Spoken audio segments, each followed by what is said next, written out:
welcome to Creatively Exposed. Today I have an interview, a conversation around high functioning depression, which isn't actually a scientific term, but it is used to express the way that depression can show up specifically in Black women is what we will be discussing, and how depression just shows up differently in people with more complicated intersections and walks of life.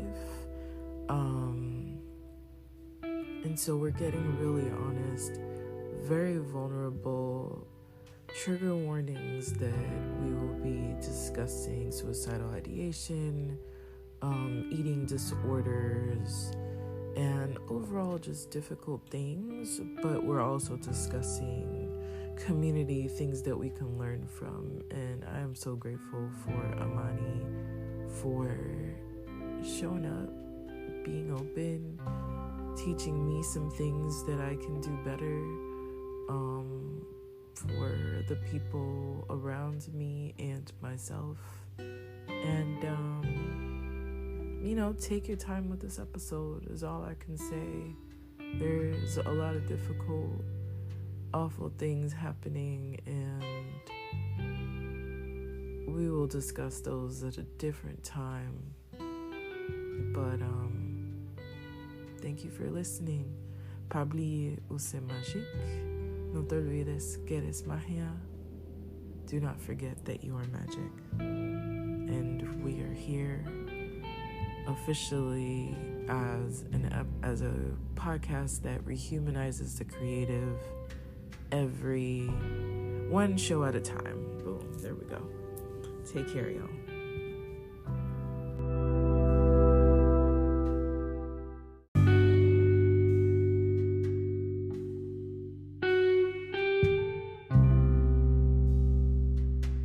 Cloud.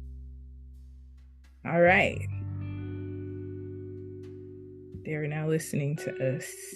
Yes. So, welcome to Creatively Exposed. I don't know why I had to clap like that, but I guess that's what we needed to do. I don't know. Have you ever been on the show? I don't feel like we've done this before. So, I introduced to you Imani, the sultry voice behind many wonderful things. Sexy audio dramas. I too have started, an episode. And so, but we're here to talk about high functioning depression in Black folks. I think is a really important conversation.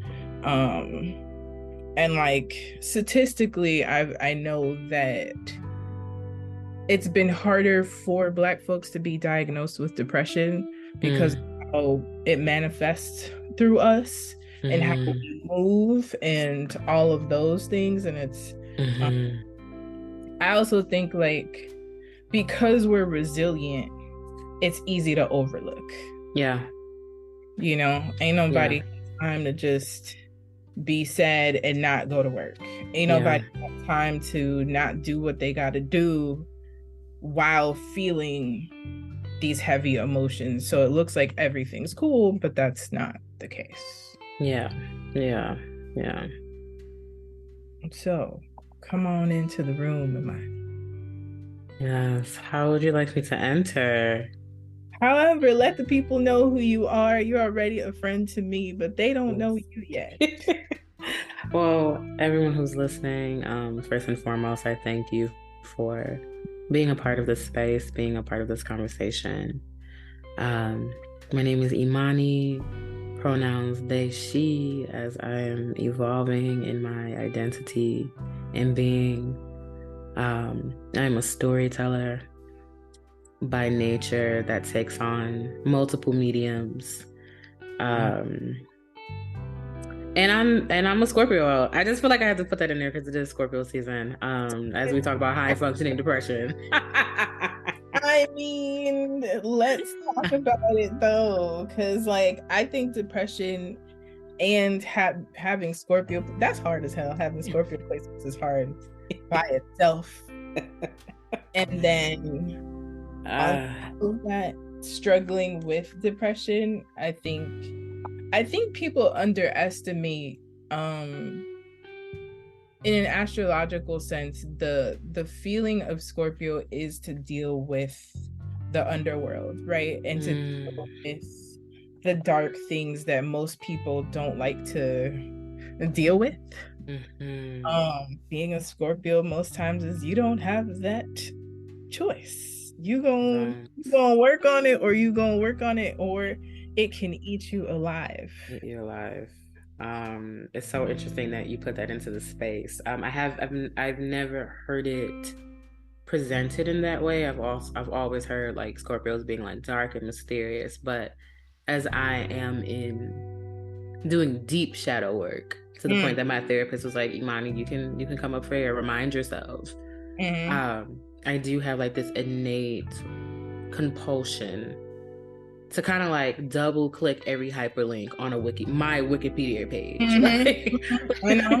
Yes. Like I'm always just like falling into rabbit holes of my own reflection. Which like pairing that with high functioning depression, like I guess I can start if it's okay to move this way. Let it flow. Yeah. So coming into the space, I had made a post about how I've been documenting my high functioning depression.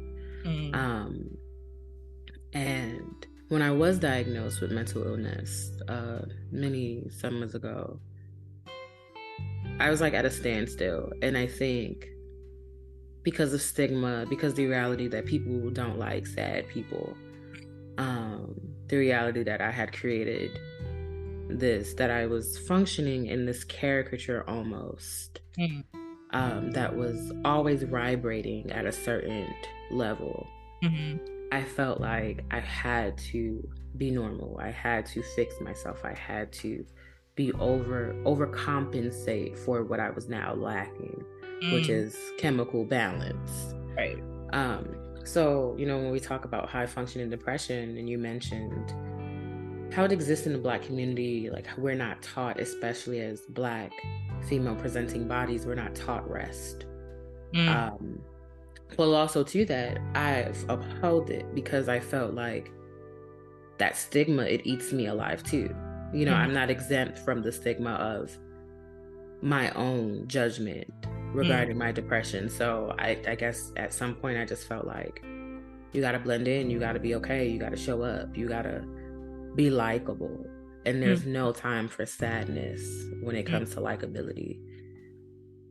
Yeah, so that rabbit hole, I'm so critical in those spaces. It's like, well, what did I do that could have been wrong today? Like, how did I seep out in this darkness? What could I have kept to myself? Like, how am I adding trauma to people? Like, these are the things that go through my mind at fucking kink parties. Like, regular scenarios. Like, I'm just... pleasure, but here I am criticizing myself because I want to make sure that my mental illness isn't showing. And I think there's something to be said about that, because when do you allow yourself to just be in that? You can't. If you're always trying to make sure that, no, it doesn't rub off on anyone, right? On some, and so you're adding to the struggle of not being able to engage in rest. Engage in rest, engage in stillness and existence. Connection and community. If you're trying to not either burden people or, don't allow other people to come in and be like, yo, you're not alone in this. I have been called out by some people in my life where some really hard things happen, or I'm in mourning or something, and they're like, why didn't you tell us? And it's like, I don't always have the terminology for it, right? It's not always. And I think that's the other part of this, right? Is like, we're not allowed to rest, and we also aren't given the terminology to ask for rest. Because how can I ask for something I don't have the words to ask for? I felt like a really intense charge of emotion as you were discussing that, because trigger warning for those who are listening, I'll mention a lot of like my darkness and my battle with suicidal ideation. Recently, at the beginning of last month, I just had enough. I was like, if you look on my social media and if you see how we're engaged, like, I recognize that to be the change that I want to see is a real thing, and it's vulnerability. So I try to be as open about my journey with my mental health. And I was telling people, and people know. And someone said to me, I'm going to be honest, I didn't like how you handled that because you didn't reach out. And I said, I'm struggling. I said, I don't have the answers. Let's start there. Like, I don't have all the answers. Just because I'm going through this doesn't mean that I know what to do with this. Too. And then on top of that, not only am I not enthused about living, like at the very core, I do not want to be alive. And you're still asking me to show up and knock on your door.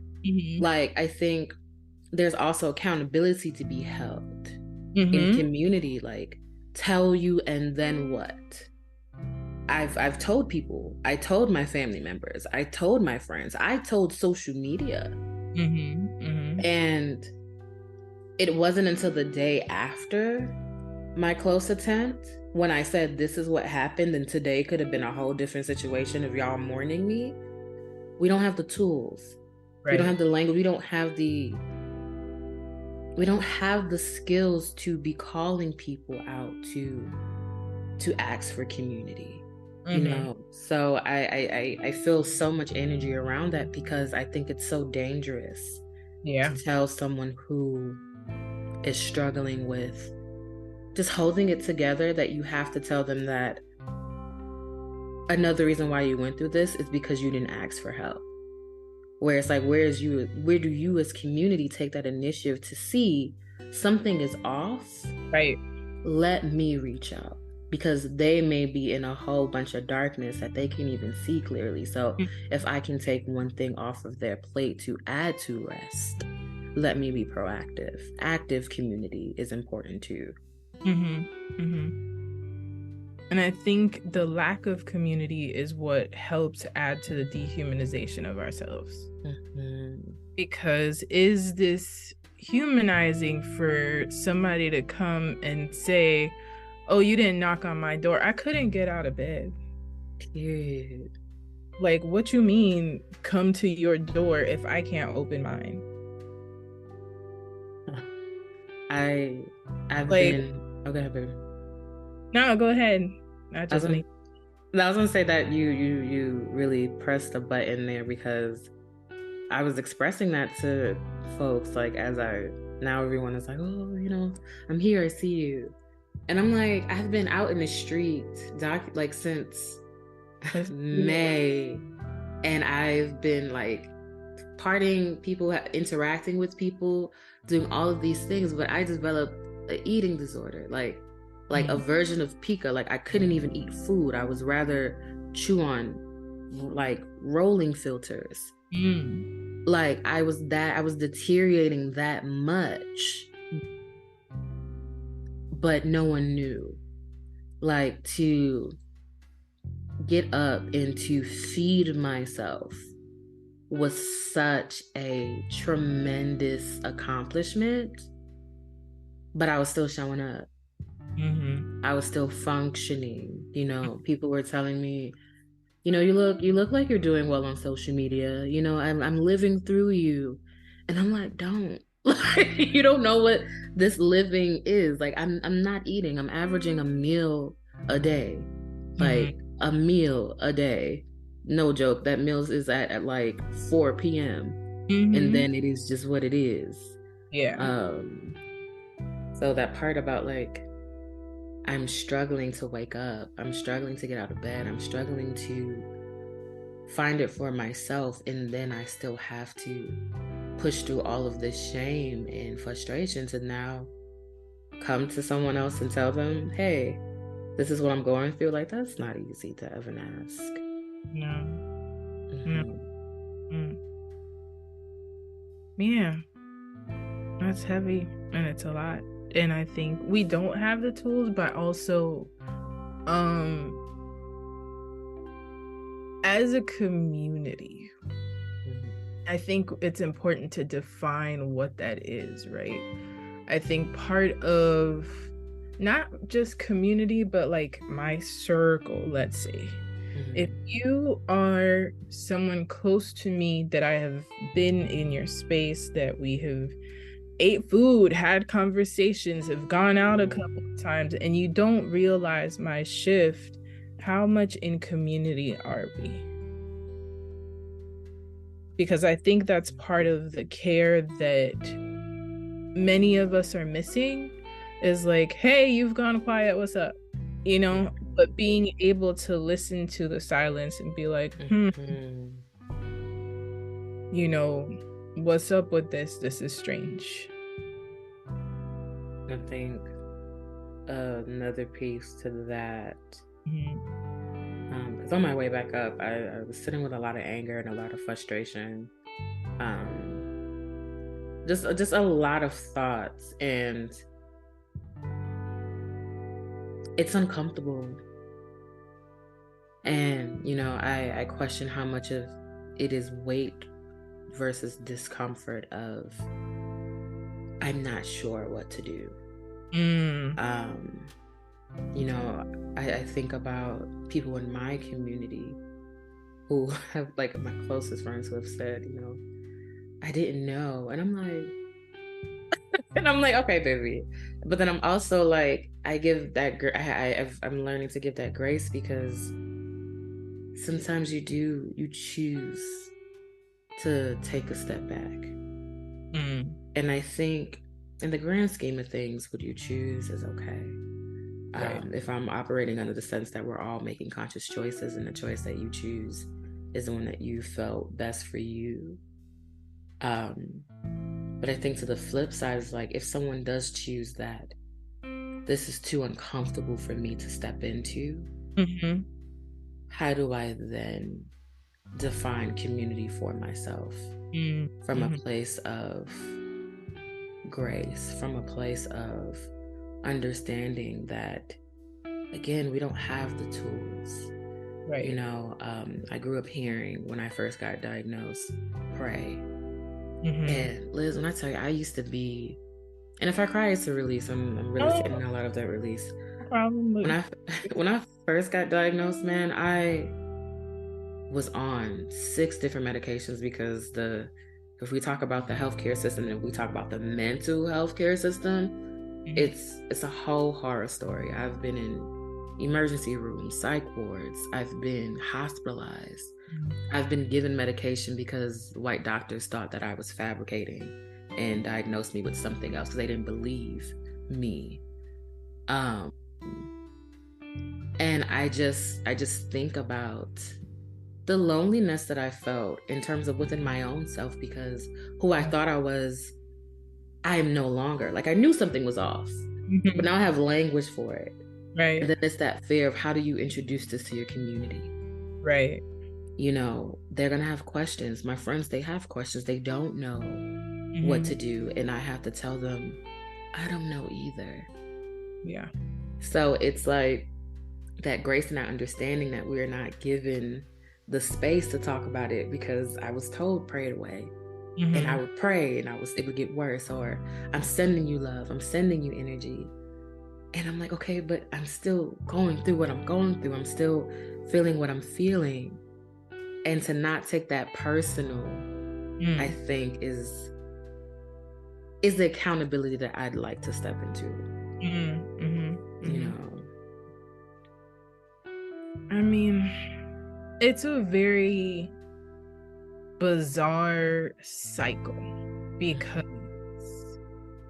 there should be answers, right?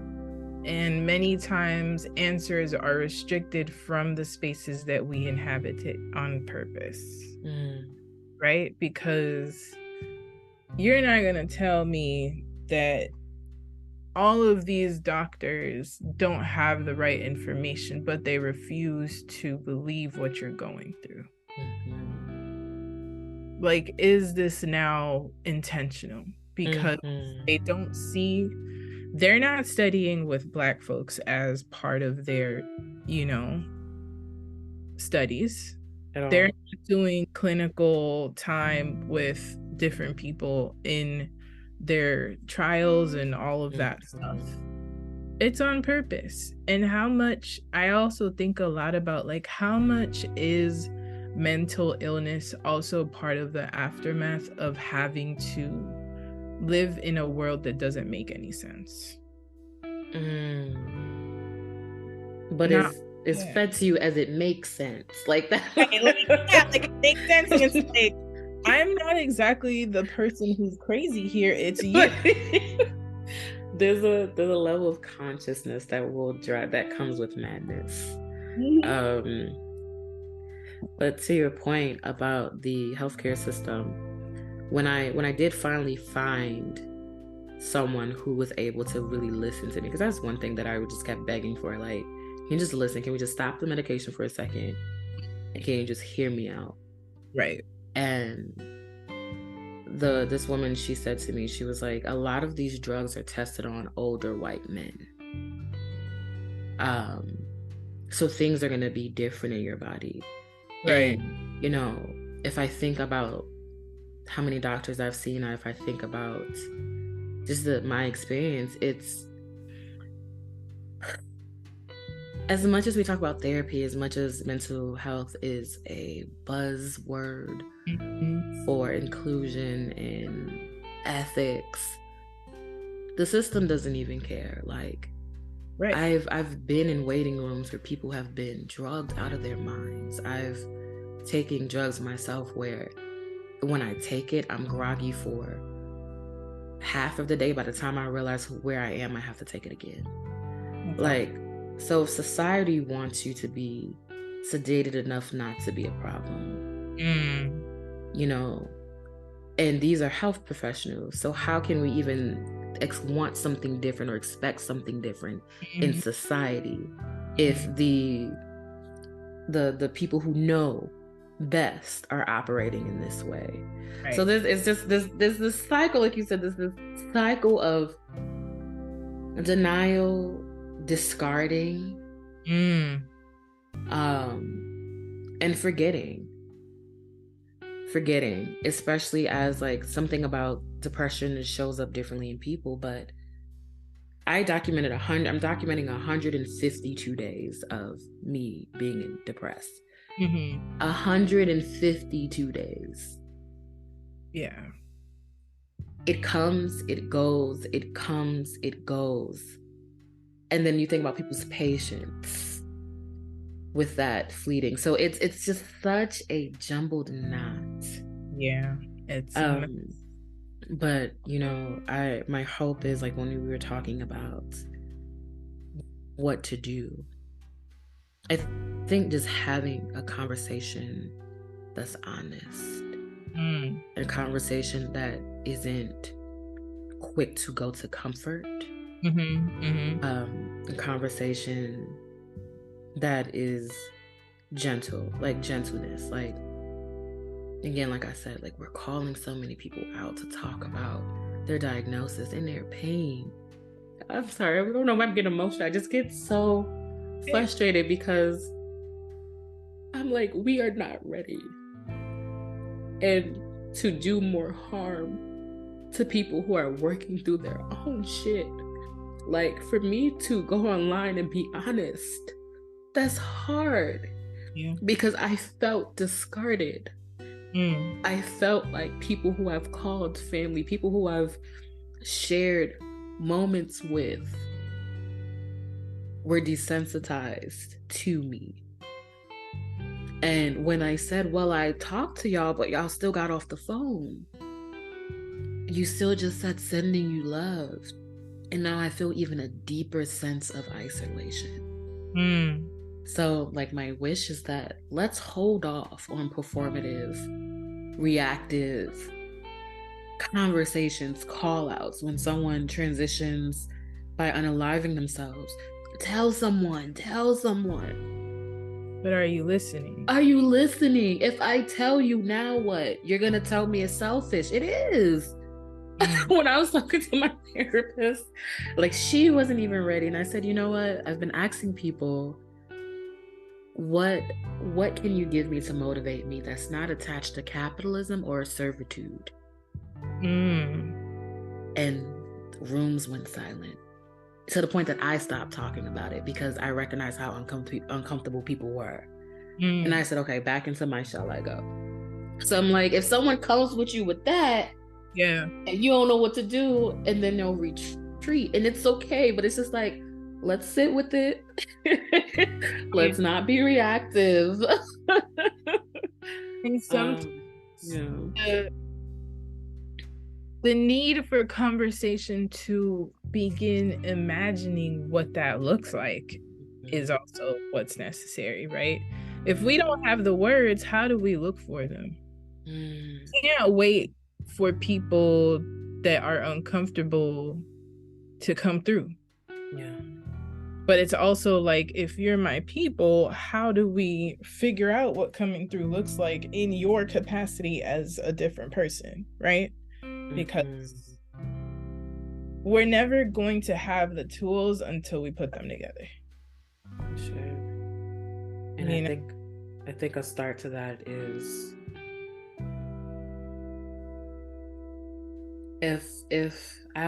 when I enter spaces talking about mental health and mental illness and my journey, the biggest thing that I would love for people to start with is be honest that life is not easy. It's hard.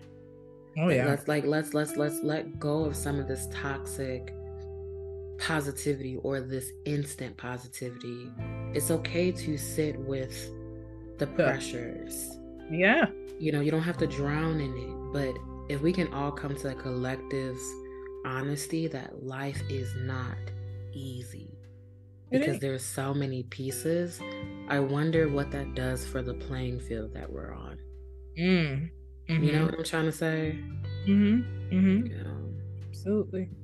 And I think that's part of why depression gets overlooked in our community. What we'd realize is a lot of us are more depressed than we think. Because literally we're sitting here today and the world is doing what it's doing. How are we supposed to continue and be happy-go-lucky and continue going to work when there's genocide afoot?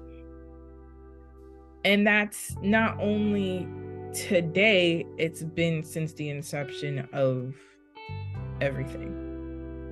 That piece. Like, it doesn't come, all of this doesn't happen and that there's no aftermath.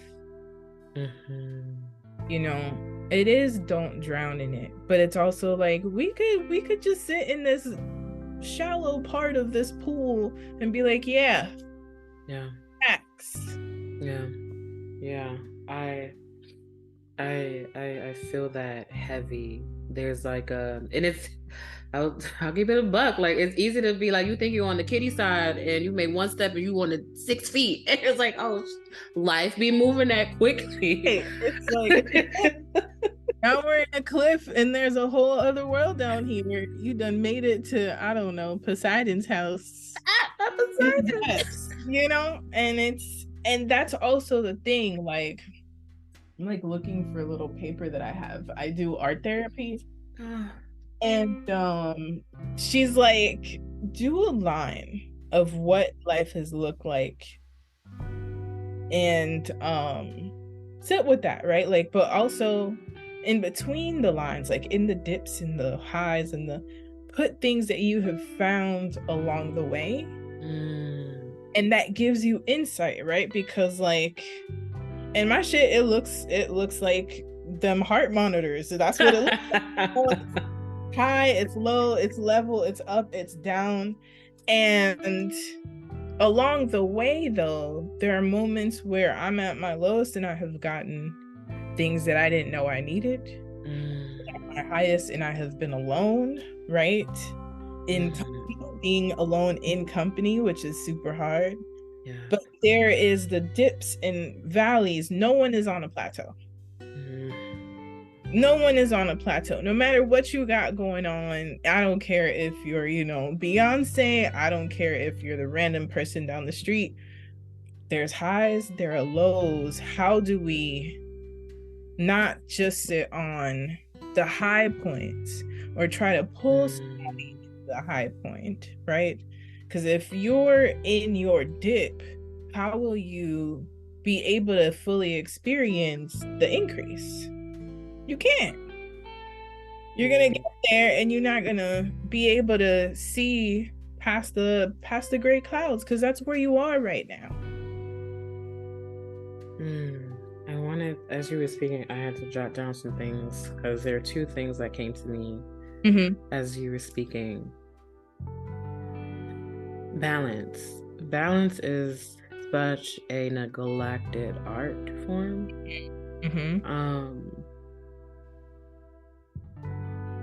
In terms of like if we're talking about like that rush to just, but all things are working for me. Everything is happening for a reason. Someone has it worse. You know, that type of stuff, but I'm still grateful. And it's so interesting. Grief, this period, I'm in a season of deep grief. And I think if we saw the beauty in grief's acts for your surrender, I wonder what that could do to us. I had a recent situation where death was just in my face. A death of, you know, leaving my job and relationships, and then my mom was really ill. And it was just a moment where grief just was in the room with me, and it was just like, just let go. Yeah. And it was such, like, when I think about grief and we talk about death, I wonder how much that has to do with colonization, our views on death and grief and things ending. I wonder if we sat with grief, could we appreciate the fact that life is cyclic? It's a cycle. But I never experienced grief in a way where I worked with it and I let it do its thing. And it was that moment where it was really just like, there is nothing you can do right now but wait and to sit and to let me do my thing. And it was a stillness in that surrendering. And this is, in my voice, it's not to glamorize it, but as someone who high functioning, it's not just with my depression, it's with my PTSD. I'm trying to maintain something, and grief is like, do what the fuck you want to do, but I'm gonna do what I want to do. Right, like, and that's the final say. And it's that it was just like, oh, like an elevator ride, just like, oh, I do have to just wait until the doors open. And I wonder if we sat with grief more. The grief in the world, we sat with pain in a way that didn't feel rushed or shameful. I think, you know, as we talk about high functioning depression and a lot of these things, I keep hearing that the echoes of shame. If shame wasn't in the room with us, would we let empathy in more? Yeah. Would we let grace in more? Would we let visibility more. Like, not even like, I don't have, like, I don't know you. I will never know you as much as you do, no matter how many times I spend with you. But if I let shame out, if I let this idea of whatever comes with that, how can I now see you as a person with your own truths, navigating your own life? How can I then meet you there? Right. Yeah, that's as you say, shame, I think a lot of the high functioning portion is that shame, right? It's that I gotta keep up, I gotta do this, I gotta maintain appearances. Which what continues to do is now it's like an intersection where you're getting farther and farther away from where you're trying to be. Period. Because now we've disconnected from the body. We become what we're producing, what we're maintaining, whatever semblance of an idea that at the end of the day, no one knows where that fucking idea came from. Because let's be real, we assume and we're made to assume this is who we're supposed to be. And that disconnect in itself is part of the problem. Because we can't see who we are. We're just here forming. This is you know, it's like a weird Pinocchio tap dance while there's a disconnect of the strings to the soul. It's that alignment, misalignment.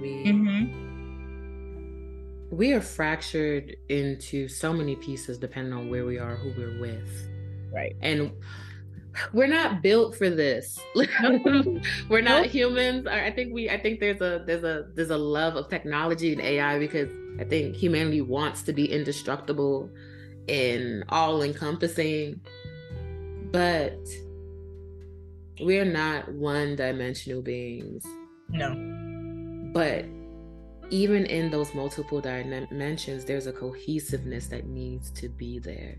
Some of us are fracturing into so many different identities that are so different from each other that it's easier to disconnect from our bodies. I think I was at a kink party last night and they were talking about how someone mentioned how they wish that we experience more of our bodies in pleasure. And that made me think, like, we connect with our bodies in anger and pleasure. But there's so much in between that. Yeah. How can we include our bodies in more conversations, in more ways of being? And I something, it fleeted in my mind, it jumps over my mind, but in terms of the shame of high functioning, the truth is, and I've been telling people this, people don't like sad people. I'm a sad bitch. I'm a sad boy. Like, I really am. And I recognize how people are with the better sides of me, the warmer sides, and how the room shifts when I'm not that. You know, so there's shame there that I have to perform because I think we underestimate how much we love people and how that's connected to how we love ourselves when we're with them. Yes. You know, so it's like, I'm like, people like how they feel when they're with me and they like it when I'm like this. So I have to be like this because then I don't want to be alone because I need community so I don't feel further sadness. And it's the cycle of shame that breeds expectations and that breeds reacting for others. Shame comes with reacting for others. Like, if you and I are in a space and I'm acting out all of the scenarios of if I said to you, Liz, I'm struggling. I don't know what this means, but I'm down bad. If I'm sitting with myself before me and you even talk, and I'm thinking about all of these situations, I'm reacting for you, for me, and I have now convinced myself after hurting my own feelings that maybe I shouldn't say anything. You know, and that creates another wall between community. I also think about how community has to shift and who needs, how everyone has their space within the community, right? Because you can't be sad with everybody. That's just facts. But you also need people that you can be sad with, because that is your most of the time, right? And so it's also discerning, who do I perform the most with, and maybe I need to be less with that person. Because if I gotta be on, I'm burning out. Because me, I get mad when people can't come to me and tell me that they're struggling, because that means I haven't done what I have needed to do to make you feel safe around me. You know what I'm saying? So we also need pockets of being able to sit with somebody and have no hair, or have your head wrap on, expectation, nothing, because those are my community. Sure. I don't want to need to put on a bra to hang out at your house, bro. I don't want to have a full face of makeup because of whatever, and it looks this certain way. That adds to the struggle that we're going through. It adds to the struggle. In terms of community, what's been coming up in my heart a lot is shared meaning. Okay.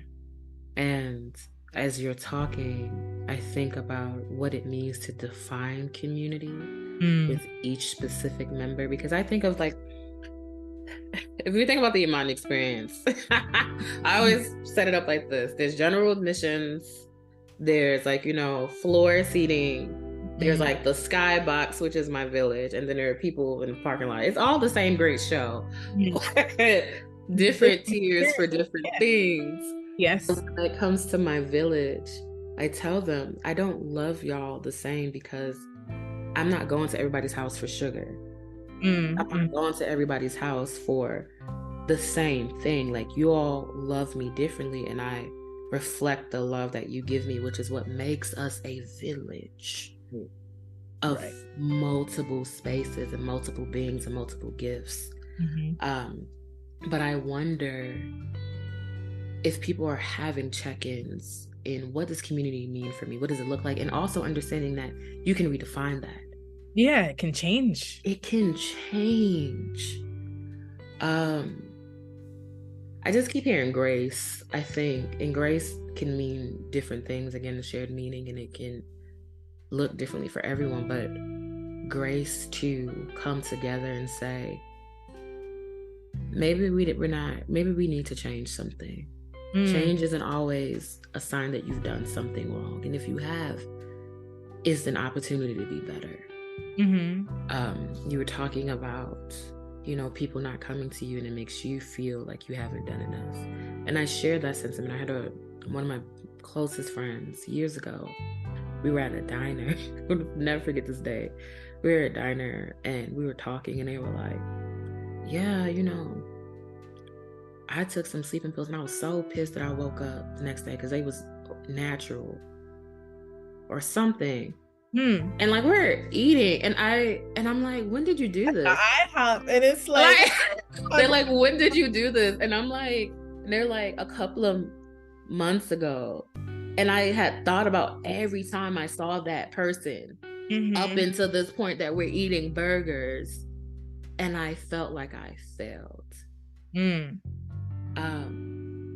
But if I can borrow my own words that I gave to an honest conversation I had with someone recently, it's not always about me. It's true. I told my friends, I said, if I do make that decision,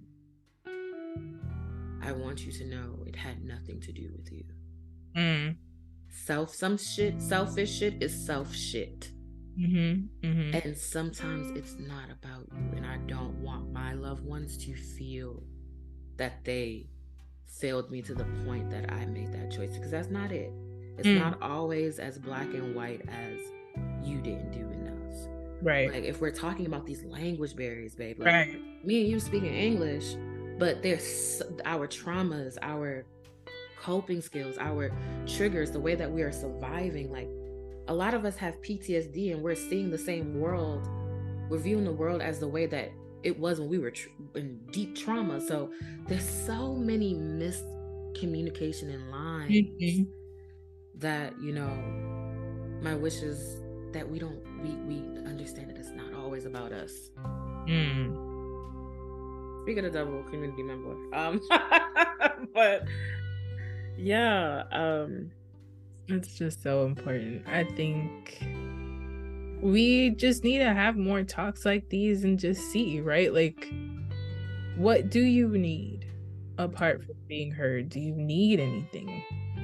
Right? Because that's the other thing is like, okay, sometimes it is uncomfortable. Sometimes we don't know what to do. Sometimes you don't know what you need, but what can bring ease?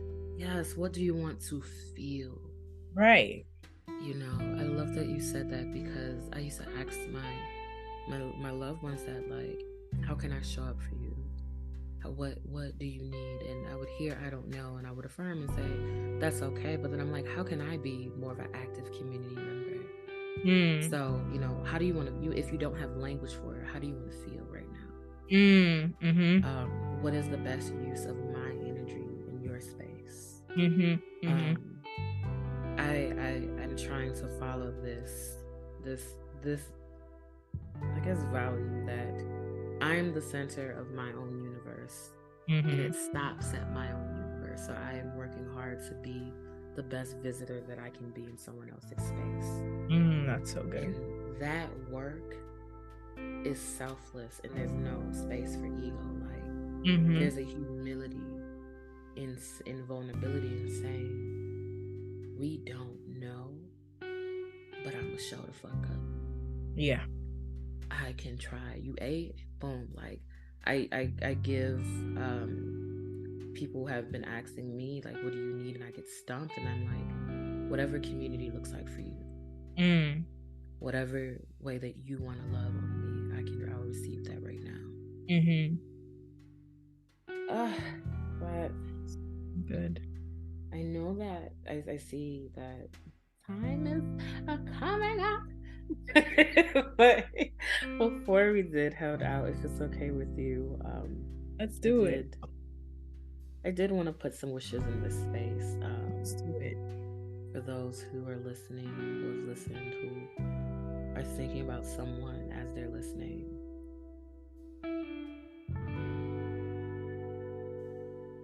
You have more autonomy in this world. Makes you believe. I wish people the ability to utilize their shelves. You don't have to take everything inside. You can sit things on a shelf. You can leave things that don't serve you. You can be honest with yourself first if it's hard to be honest with somebody else. During like my swim up out of the darkness, I was telling people I don't want encouragement. Child, me and my ancestors got so close because I couldn't look at my altar, and I would look over and I was like, I don't want it. I would feel an energy and I'm like, I don't want it. I would say, God, I'm grateful and I don't want to be grateful today. I was telling people I don't want encouragement. I don't want that. And that autonomy to say, I don't know what I need, but I know what I don't. And to honor that. So my wish for anyone dealing with high functioning depression, because it's capitalism requires us to show the fuck up. We have pressure of companionship and company. We feel so much pressure, but my wish for those who share this weight, practice that permission with yourself. Practice that with yourself. Practice saying to yourself, I don't want to judge you. I might because of words that were given to me.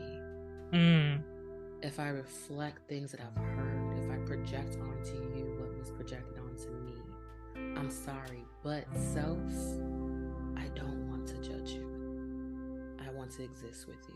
And I wonder if that bond with self will help us really be more authentic no matter where we are. It has changed my life. That's something I would say. You know, I will double down on the fact that we have more autonomy than the world wants us to believe. And a lot of the systemic oppression that affects our mental health today is based on that.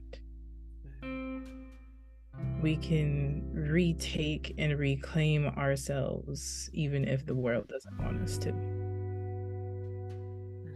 So I'm right there with you.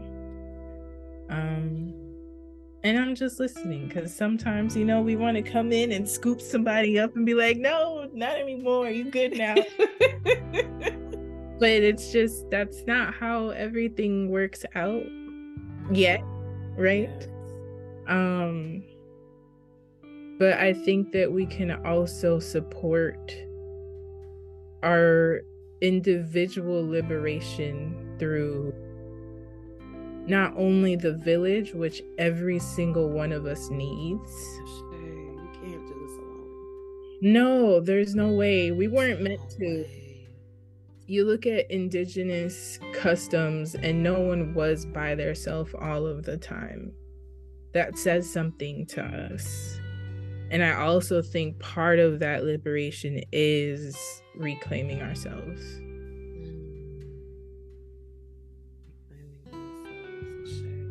All of ourselves. All of it, yes. All of ourselves. I keep using this analogy that when you look at a gem, you don't just look at a diamond front face front. You turn that shit. You're looking inside. You're looking inside of it. You're really taking in the beauty that is this gem. And I wonder if we existed as seeing ourselves as full beings with autonomy to choose which range of feeling self that you want to show up in. I've been telling myself and telling people, I hope that you have the day that you want. I hope that you show up the way that you need to in this moment. I hope that you are able to pick up what serves you and leave what doesn't, as like a buffet. Like, because this society will make us think that everything is your responsibility alone, but it's not. You're only responsible for following your body into where you should be. And I'll add to that, because a lot of people assume, part of, I think, high functioning depression is a lot of people don't see the amount of work that it took, the amount of time that it took, the amount of pressure that it took to create the diamond, to be able to see it in every facet. Just because some shit is shiny doesn't mean that it hasn't come with a lot of struggle. You know, just because somebody is joyful today doesn't mean they haven't been crying before they got to the function. And so do not discard, do not underestimate how much it has taken for somebody to be here.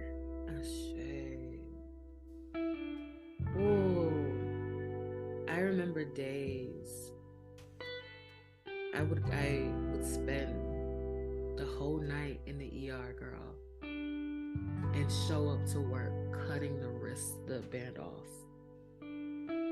And it's hard, man. It's hard. Like, that spoke to me, because I would tell my therapist, people don't understand how hard it is for me to leave my fucking house. Like, the mental prep, the regulation, like, the policing of my own trauma that I didn't fucking ask for. I think that too, like, people with mental illness, we didn't ask for this. No, absolutely not. We did not ask for this. If there was another way, baby, I would be on the list. But okay. Some of us are given cards that are too hard to build into a house. That are not stable enough, that some is missing out the deck, and we are really trying our best. And I wish that, again, that grace, like, yo, like, step outside yourself for a fucking moment. Like, it's not easy to be a human, because as a race, I feel like we are like the only species working against the earth. So that's creating chaos in itself, because you're not aligning with spirit. So obviously there's going to be confusion. So there's already shit that is too complicated and too much noise. How can we find moments of stillness to see each other and to say, seeing you is enough. I don't need anything else from you. Right. Just for you to know that you are seen. You know, right. I think as we talk about community, I don't want spaces that feel so transactional. Like, that's like a really huge part of the weight that I carry in those moments. Like, I don't want to be in spaces that ask me to betray myself. Period. Because I should be able to say, this is not a good day. And that be that. Like, how well, things suck. Things suck. And I am here. I'm honoring that. Yeah. Oh my God. And that be enough, and be like, all right. Be okay. And just be like, okay, thank you for that honesty. And then move the fuck on. Like, you don't have to give nobody advice. You don't have to try to make their day. Just be like, yo, I see you, say less. I'm here if you have capacity to offer that, you know? Yeah. And being able to, like, okay, so are we gonna get snacks after this? Like, I agree. Shit is love.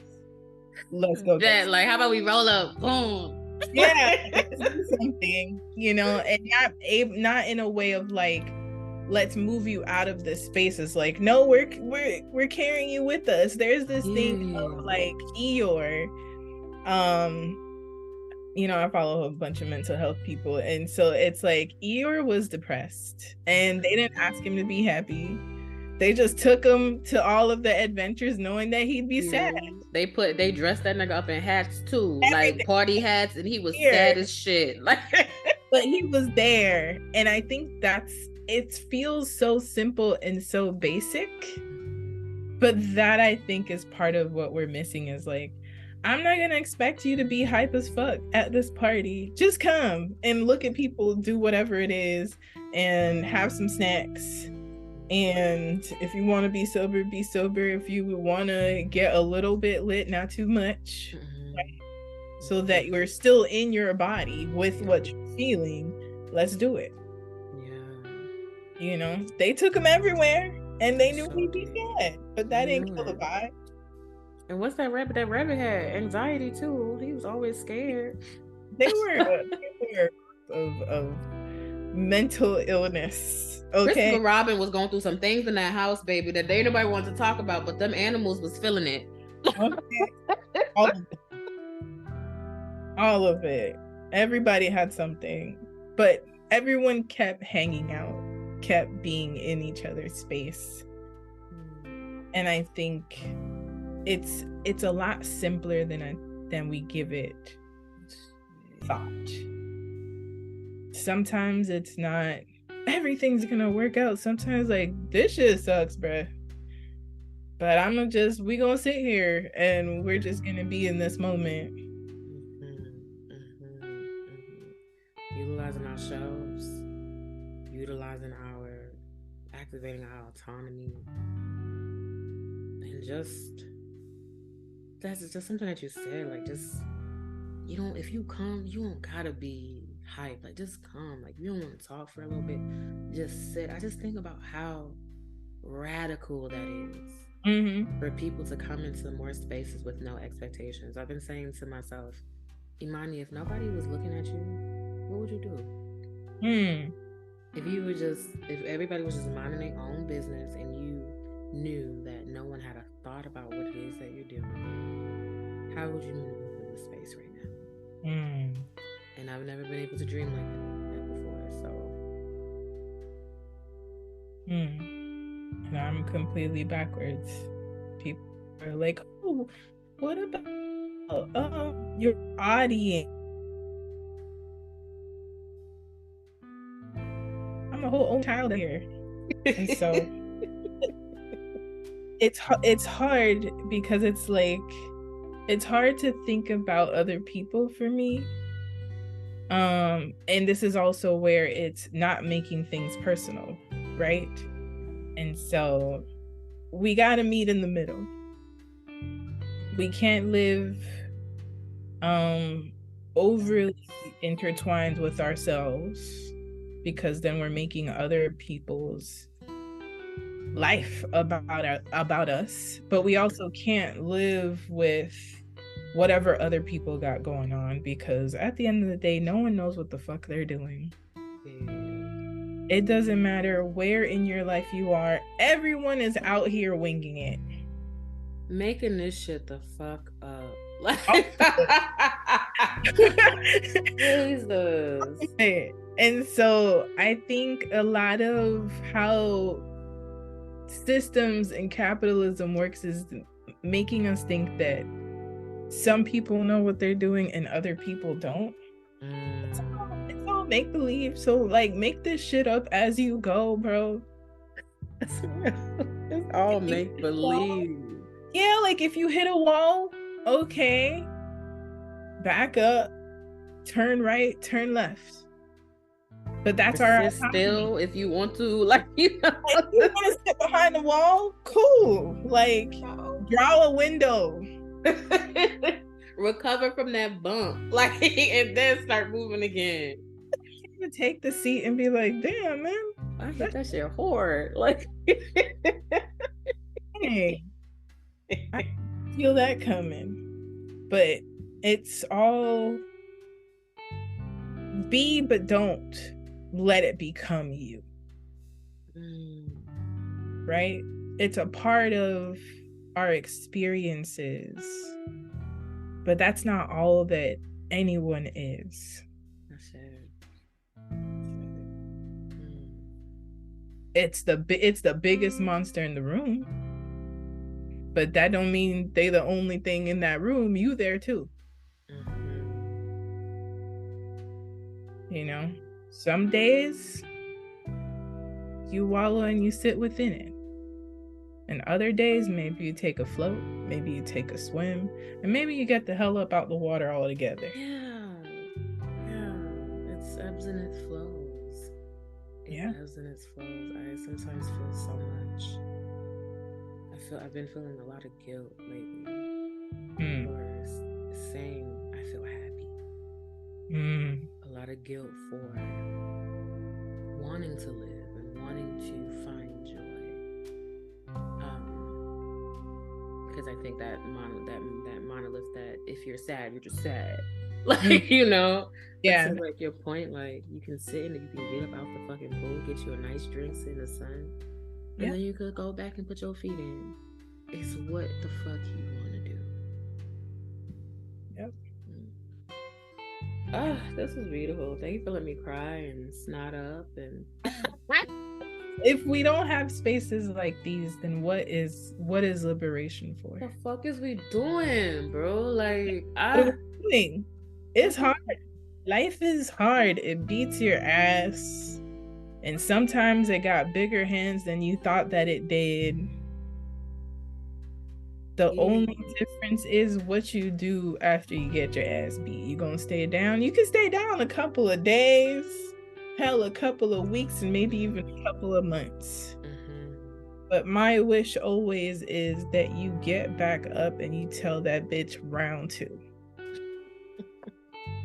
You know? I'm trying to be on some shit, like, I'm trying to negotiate. I'm like, all right. Like, look, you can follow me to the bus. Period. Like, I don't think that you're a bad person. I think you got a lot going on at home. I'm gonna adopt you since you have adopted me.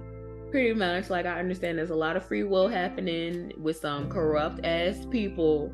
So, like, we don't gotta fight this hard. But I'm, like, how can we work together? Well, with me, you want to play? Period. Look, I got a basic meal, but we could do this. We can go half on a 4 for 4, but let's do this together. Right, it's true. It's more of like, some days it's a fight. Some days it's like, look, come sit on the couch with me and let's just be here. I agree. That's a great way to put it. Invite that girl in and be like, you don't gotta stand outside staring through the window. Just come on in. The water's just fine here. It can be a little turbulent, babe, but we gonna be all right. But may we acknowledge where we are for real. And honor that by putting voice to it. And sometimes that's powerful enough. Like, it doesn't always need to be an action. But sometimes that grief, that pain just needs acknowledgement, bro. That's why it gets so uncomfortable, and I think that's why I hit my brakes, because I'm like, I'm trying to lay on a bed that I know the headboard busts up. I know the what's the plaques at the bottom, the things at the bottom, the slates are broken, like, but I'm trying to make sure this is like the Four Seasons hotel bedroom, but it's literally shitty. My back hurts. Like there's a bed bug in here. Oh no. Jim came through France and just laid here. It's hard. And it's okay to say that it's hard. But it's yours. It's yours. I don't know why that came out so like strong in my spirit. The beauty is it's yours. And may that give people the comfort when it feels like it's not. It really is yours. Your relationship with life can be your own relationship with life. It does not have to be a decided or what's those things called when you arranged marriage. It can be your own relationship, and everybody else don't gotta understand it as long as you feel seen in your world. That's major. And you're right there. I was to say, as I reach for my cannabis, my heart just feels so content. I'm glad. And this gave me additional perspectives as well of not only how to support, but also how to deal with shit that just arises, right? Like, sometimes it's seasonal, sometimes it's a lifetime, sometimes it's something that triggered it. It all has its own speed, its own movement, and stillness, shout out to therapy, doesn't always mean you're not moving. As Black folks, since when is being still not moving? Stillness can be in dance, it can be in laughter, it can be in pleasure, it can be in community and spending quality time. So we don't always stop in stillness. We do move, it's just its own rhythm. I think that's a part 2 of the conversation if you ever have me back to talk about the Black healing, because I scream up and down, we don't need no more stimulus checks. Like, we don't need no more reparation in cash right now, because if they give you 1.5 billion reparations, y'all spent $1,200 on seafood boils. Like, we need therapy. Like, we need healing, y'all. Like, while you're in therapy, eat your seafood boil. Matter of fact, make it a family affair. Everybody come to the seafood boil And maybe let's talk about some shit. Let's heal. But yeah. there's so much healing. I don't think that Black people, Black Americans specifically, as I'm taking more pride in what it means to be a Black American, in a world that is so anti-Black. We have not come back to love. It's not beyond me that we are so active because we built this country. We are catalysts to so many movements. The gay rights movements was a queer Black person. Like, we are always in spaces moving. So the idea of letting go to let life move is it's rest. What did I do to deserve that? I didn't earn that because I didn't accrue enough days to earn it. Child, that's a whole nother conversation. That's part two. Back to love and healing. Black people, we deserve it. Absolutely. I think it connects everything to each other. Sure. This has been absolutely a delight. Eye-opening, but also, I would say, humanizing, right? And so, may we keep choosing ourselves and each other. For sure. And my last gratitude to you. Thank you for the space to be authentic, to be myself. I'm craving more moments where I can take the mask down and exist. And I appreciate that this space was curiosity that didn't feel condescending and or disconnected. So thank you for creating a space where we can have this kind of conversation. It says a lot about your energy and who you are. I think likewise. Absolutely likewise. So more to these. I mean, as you have been a curator of space, I have learned also from you. Absolutely. And I think it mutually tells us this is how we get free, y'all. The end, period. Yeah.